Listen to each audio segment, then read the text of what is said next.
जय श्री राधे राधे दोस्तों, आप सभी का आपके अपने YouTube चैनल अध्यात्म भक्ति में बहुत बहुत स्वागत है। आप सभी भक्तों को हनुमान जयंती की ढेर सारी शुभकामनाएं। आप सभी के जीवन में हनुमान जी की कृपा से आप सभी को सभी प्रकार के सुख और समृद्धि की प्राप्ति हो। हनुमत व्रत, हनुमान जन्मोत्सव, जो कि यह व्रत हनुमान जी की जन्म तिथि का है। जिन पंचांगों के आधार पर व्रतों का निर्णय किया जाता है, उनमें हनुमान जी की जन्म तिथि किसी में कार्तिक कृष्ण चतुर्दशी और किसी में चैत्र शुक्ल पूर्णिमा है। किसी भी देवता की अधिकृति या जन्म तिथि एक होती है, परंतु हनुमान जी की दो मनाते हैं। यह दोनों ही जो कि अनंत फलदायी मानी गई हैं।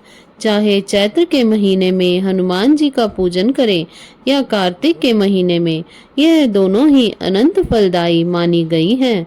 जो भी भक्त सच्ची श्रद्धा के साथ, नियम और निष्ठा के साथ हनुमान जयंती के दिन हनुमान जी का जन्मोत्सव मनाते हैं, हनुमान जी का पूजन करते हैं, इस दिन हनुमान चालीसा, सुंदर कांड आदि का पाठ करते हैं।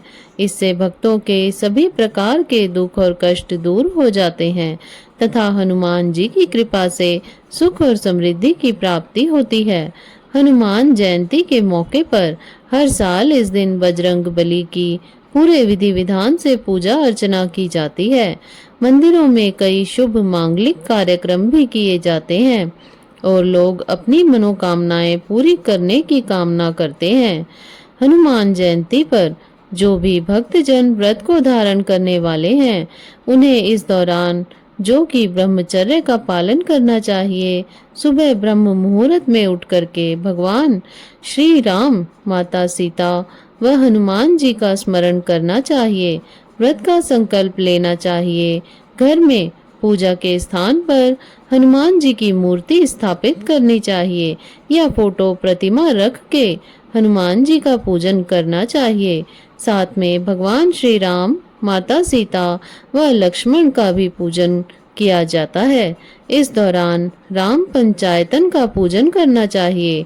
हनुमान जी का जो कि जल से अभिषेक करें, पंचामृत से अभिषेक करें, शुद्ध गंगा जल से अभिषेक करें। हनुमान जी को लाल वस्त्र चढ़ाएं, यज्ञोपवीत अर्पित करें। हनुमान जी को सिंदूर अति प्रिय होता है, तो उन्हें सिंदूर अवश्य ही चढ़ाएं। लाल पुष्प हनुमान जी को अर्पित करें, फिर अबीर, गुलाल, चंदन आदि अर्पित करें।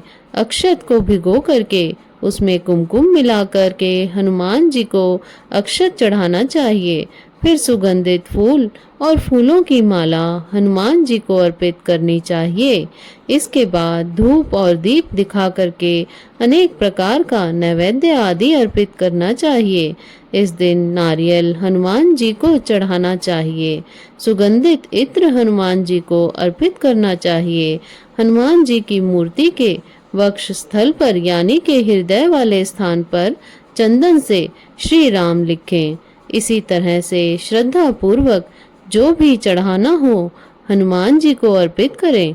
इसके बाद फिर पूजन संपन्न होने पर हनुमान चालीसा, सुंदर कांड आदि का पाठ करना चाहिए या श्रवण करना चाहिए और भगवान श्री राम के नाम का जप करना चाहिए। हनुमान जी के नाम का जप करना चाहिए। इससे हनुमान जी अपने भक्तों पर अति प्रसन्न होते हैं। हिंदू धर्म में हनुमान जयंती का विशेष महत्व है। इस पर्व को शक्ति, भक्ति और निष्ठा का प्रतीक माना जाता है। इस दिन हनुमान जी की विधिवत पूजा करने से व्यक्ति को हर तरह की बाधाओं से मुक्ति मिल जाती है और सुख और समृद्धि की प्राप्ति होती है। इसके साथ ही भगवान श्री राम अपने भक्तों पर भी अति प्रसन्न होते हैं। कुंडली में मंगल ग्रह की स्थिति मजबूत होती है। ऐसी मान्यता है कि भगवान हनुमान का जन्म सूर्य उदय के समय हुआ था।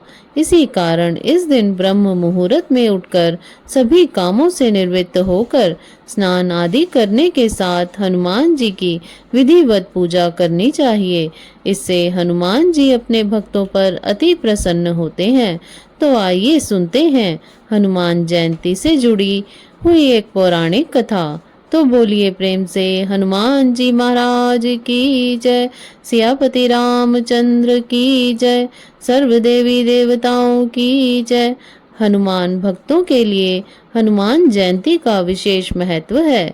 शास्त्रों के अनुसार हनुमान जी को राम भक्त माना जाता है। हनुमान जी को बल, बुद्धि, विद्या, शौर्य, धर्म, निर्भयता का प्रतीक माना जाता है। जब कोई परेशानी सामने खड़ी हो जाती है तो सबसे पहले पवन सुत को याद किया जाता है। इनको कई नामों से जाना जाता है, जैसे कि हनुमान जी, चिरंजीवी, बजरंगबली, पवन सुत, महावीर, महाबली, भीमा, अंजनी सुत, संकट मोचन, अंजनेय आदि नामों से हनुमान जी को जाना जाता है। हनुमान जी ने अपना पूरा जीवन राम भक्ति में व्यतीत कर दिया और भगवान श्री राम ने उन्हें अजर अमर रहने वाला वरदान दिया।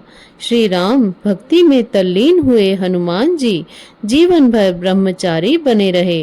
पौराणिक कथा के अनुसार एक बार महान ऋषि अंगीरा देवलोक पहुंचे।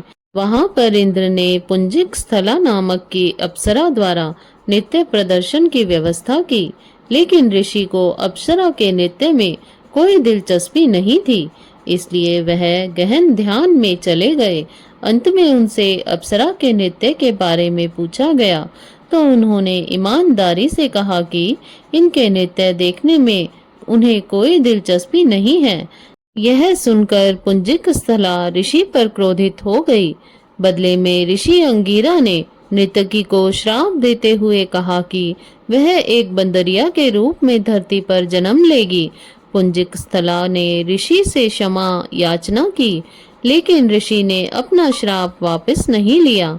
नर्तकी एक अन्य ऋषि के पास गई और ऋषि ने अप्सरा को आशीर्वाद दिया कि सतयुग में भगवान विष्णु का एक अवतार प्रकट होगा। इस तरह कुंजिक स्थला ने सतयुग में वानर राज कुंजर की बेटी अंजना के रूप में जन्म लिया और उनका विवाह कपिराज केसरी से हुआ, जो एक वानर राजा थे। इसके बाद दोनों को एक पुत्र हुआ, जिससे शक्तिशाली हनुमान कहा गया। भगवान शिव के 11वें अवतार माने जाने वाले हनुमान जी के जन्म दिवस को हनुमान जयंती के रूप में बड़े ही धूमधाम के साथ मनाया जाता है। यह पर्व हिंदुओं का एक प्रमुख पर्व है। यह चैत्र माह की पूर्णिमा को तथा कार्तिक मास की चतुर्दशी को हनुमान जन्मोत्सव के रूप में इस दिन को मनाया जाता है। हनुमान जी की माता का नाम अंजना और पिता का नाम केसरी है। बजरंग बली के जन्म की एक रोचक कथा है। ज्योतिषियों की गणना के अनुसार बजरंग बली का जन्म 58,112 वर्ष पूर्व चैत्र पूर्णिमा को मंगलवार के दिन चित्रा नक्षत्र और मेष लग्न के योग में सुबह 6 बजे हुआ था। यह कहा जाता है कि भारत के झारखंड राज्य के गुमला जिले के आंजन नामक एक छोटे से पहाड़ी गांव में एक गुफा में हुआ था। जब महावीर जी का जन्म हुआ था तो उनका शरीर वज्र के समान था। एक अन्य कथा के अनुसार सतयुग में राजा दशरथ ने संतान प्राप्ति के लिए गुरु वशिष्ठ जी के मार्गदर्शन में पुत्र कामेष्ठी यज्ञ करवाया, जिससे श्रृंगी ऋषि ने संपन्न किया।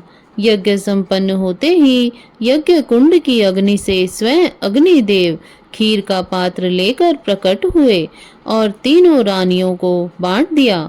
उसी वक्त रानी कैकई के हाथों से एक चील ने खीर छीन ली और मुख में भरकर उड़ गई। चील जब उड़ी तो देवी अंजनी के आश्रम से होकर गुजरी और उस वक्त अंजनी ऊपर की ओर देख रही थी तथा उनका मुख खुला हुआ था।